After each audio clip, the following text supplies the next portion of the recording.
नमस्कार बच्चों, कैसे हैं आप सब। मैं हूँ आराधना, आपकी संस्कृत टीचर। रहती हूँ जयपुर में और संस्कृत पढ़ा रही हूँ पिछले 40 सालों से। आज लेकर आई हूँ मैं आपके लिए अनुप्रयुक्त व्याकरण क्लास 10। आपका बोर्ड का एग्ज़ाम 17 फरवरी को है। अगले 28 फरवरी को, 17 फरवरी से एग्ज़ाम शुरू होंगे और 28 फरवरी को आपका एग्ज़ाम है 2025-26 का, जिसके लिए व्याकरण का मॉक टेस्ट नंबर 2 लेकर आई हूँ मैं। और ये क्या है? ये है मेरा मोबाइल नंबर। अगर आप इन दिनों परीक्षा के पहले भी कुछ क्लासेस अटेंड करके अपने कुछ डाउट्स क्लियर करना चाहते हैं, कोई विशेष टॉपिक समझना चाहते हैं, तो अपने पेरेंट्स की मुझसे बात कराइए। पेरेंट्स से बात करके ही क्लास में बच्चों को लेती हूँ मैं। और ये क्या है? ये भाई जानकारी के लिए, आपके लिए, मेरे बारे में सब कुछ जो आप जानना चाहते हैं। मेरा रिज़ल्ट बहुत शानदार जाता है भाई, इस साल भी जाने वाला है। कैसे? क्योंकि लास्ट ईयर का देख लीजिए और ज़्यादा पीछे क्या जाना है। बाकी मेरे हर वर्ष के रिज़ल्ट यूट्यूब पे अपलोडेड हैं। पिछले बार मेरे जो बच्चे थे उनमें से 13 बच्चे परफेक्ट 80 ऑन 80 लेकर आए। स्कूल से भी उनके मार्क्स बहुत अच्छे गए, क्योंकि पूरे साल उन्होंने मेरे निर्देश अनुसार बहुत अच्छी पढ़ाई करी थी। और बाकी बच्चे भी बहुत अच्छे अंक लाए। इनके बाकी सब्जेक्ट से संस्कृत में अंक बहुत अच्छे आए थे। तो भाई इसलिए आप मुझे कॉल कर लीजिए और मुझसे क्लासेस ले लीजिए। और ये लीजिए, अब हम शुरू करते हैं। बच्चों, संधि या विच्छेद करने, वा का मतलब होता है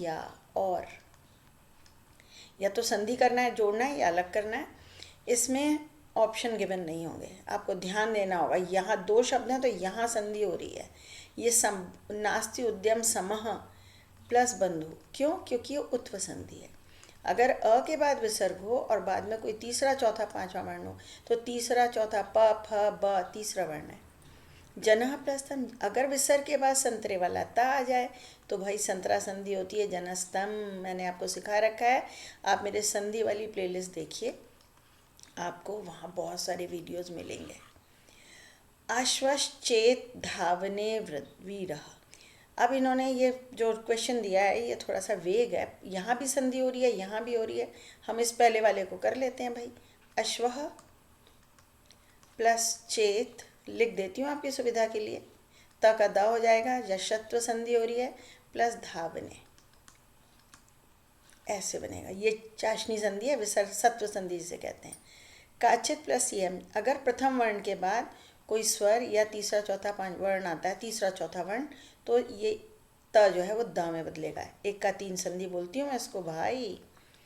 मैं बहुत इनोवेटिव और इंटरेस्टिंग टेक्निक से संधियाँ व्याकरण सिखाती हूँ। काचित, अभी हलंत नहीं लगेगा भाई। क्या होने वाला है यहाँ पर? यहाँ हलंत हट जाएगा और त का द बनेगा और फिर उसमें ई लग जाएगा। क्यों? क्योंकि ये ई जो है द हलन को पूरा करेगा। इयम इति, ये लीजिए। और ये फिर वही विसर्ग के बाद में भ प फ ब भ चौथा वर्ण आ गया तो उत्व संधि होगी। ये हो जाएगा महतो और हम यहाँ लिखेंगे भयात। अलग अलग लिखेंगे क्योंकि यहाँ कोई चेंज नहीं है। ऐसे लिखिएगा। विसर्ग विद वन बॉडीगार्ड वाली जब भी संधि आएगी तो अलग अलग वर्ण शब्द अलग अलग लिखे जाएंगे।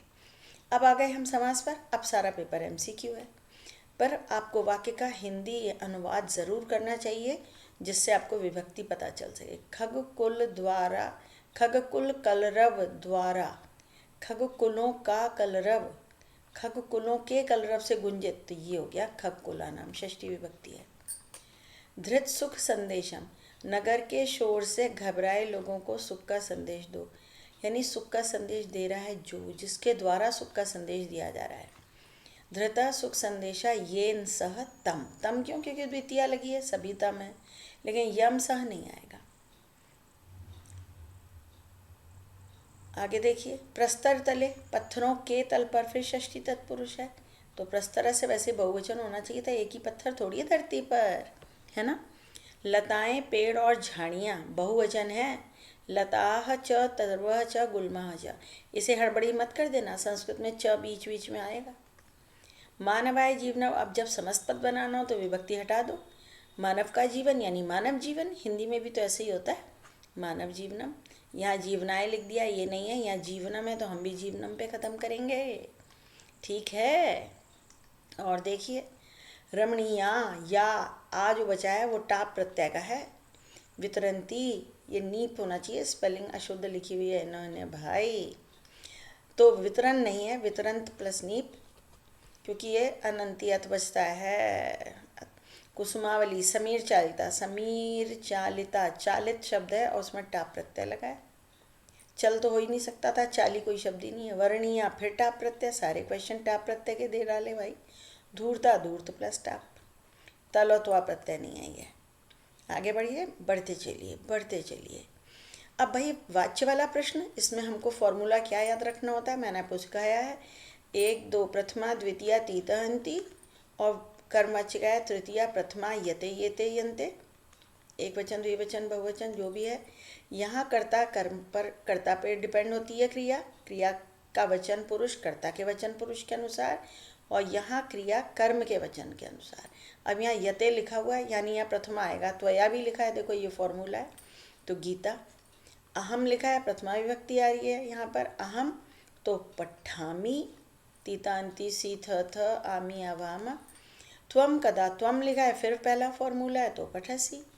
अब जब वो क्वेश्चन पूछ रहा है तो ये मया त्वया ध्यान देना, त्वया नहीं आएगा, वो अपने लिए कहेगा तुम कब गीता पढ़ते हो, मेरे द्वारा तो सवेरे अभ्यास किया था। ये यते लगा है, इसका मतलब सेकंड फॉर्मूला है। मेरे इन फॉर्मूलों का ध्यान रखिए। और ये क्या है, ये आपकी सुविधा के लिए बताऊं। आप मेरा ये जहाँ पर नाम लिखा हुआ है, मेरे इसको टच कीजिए। ये प्लेलिस्ट खुलेंगी, सारी की सारी प्लेलिस्ट को टच कीजिए, सारी प्लेलिस्ट खुल जाएंगी। जो टॉपिक समझना है, देखना है, देख डालिए और पढ़ डालिए, ठीक है। और आगे लीजिए। समय लेखन में पूरा समय लिख के आइएगा, सिर्फ सार्ध द्वादश तक काम नहीं चलेगा। यहाँ पूरा लिखेंगे सार्ध द्वादश वादने। और मैं बच्चों को राय देती हूँ, ये जो 45 मिनट वाला है इसे छोड़ दीजिएगा। आपके पास ऑप्शन होगा, सार्ध के बाद डैश लगेगा, द्वादश की स्पेलिंग सही लिखिए, उसमें वादने जोड़ दीजिए, इस प्रकार। फिर है सार्ध चतुर्वादने। ये चतुर्वादने वाला बहुत ध्यान रखना है। ये वो शब्द है जिसमें बच्चे इतने सालों से मैं देख रही हूँ गलती करें। यहाँ रेफ आएगा, वादने। पादोन षटवादने नहीं, पादोन सप्त, 6 तो बच चुका। पादोन सप्त वादने ऐसे लिखेंगे, वादने, अरे भाई वादने, इस प्रकार। पंचवादने और नववादने, पंच की स्पेलिंग ये होगी और नव की स्पेलिंग तो आपको पता है। हमेशा एग्जाम में इजी क्वेश्चन सिलेक्ट करिए, सही लिखने पर अंक मिलेंगे, पंडिताई दिखाने पे नंबर नहीं मिलेंगे, है ना। पांडित्य नहीं दिखाना है, सही लिखना है। ये भी स्मार्टनेस होती है क्वेश्चन पेपर अटैम्प्ट करते समय। अव्यय में मैं बच्चों से कहती हूँ पूर्ण वाक्य लिख कर आइएगा। क्यों? क्योंकि कई बार एक अव्यय 2 जगह भी फिट बैठ रहा होता है। तत्र माने वहाँ, इदानी माने अब, नाव, उच्चई लाउडली, कुत्र कहाँ। ये कुत्र क्वेश्चन मार्क है तो ये यहीं आएगा। गांव का आरक्षी कहाँ था। कोअपि न जानाति डैश कस्य किम भविष्यति। कोई नहीं जानता डैश किसका क्या होगा, पता नहीं, देखते हैं अभी। आरक्षी अहसत, तो भाई हंसा तो जोर से ही होगा, कहानी पढ़िए ना, लेसन में से ही आता है सब। तत्र एका मंजूषा आसीत, वहाँ एक मंजूषा थी। अब इदानी में हो, कोई नहीं जानता अब किसका क्या होगा। भाई ये बड़ा फिलोसॉफिकल क्वेश्चन दे दिया, फिलोसॉफिकल सेंटेंस।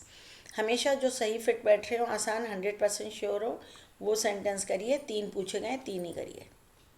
जितना पूछा जाए उतना ही करना चाहिए। इसका नहीं तो मतलब होता है कि आपको कॉन्फिडेंस ही नहीं है।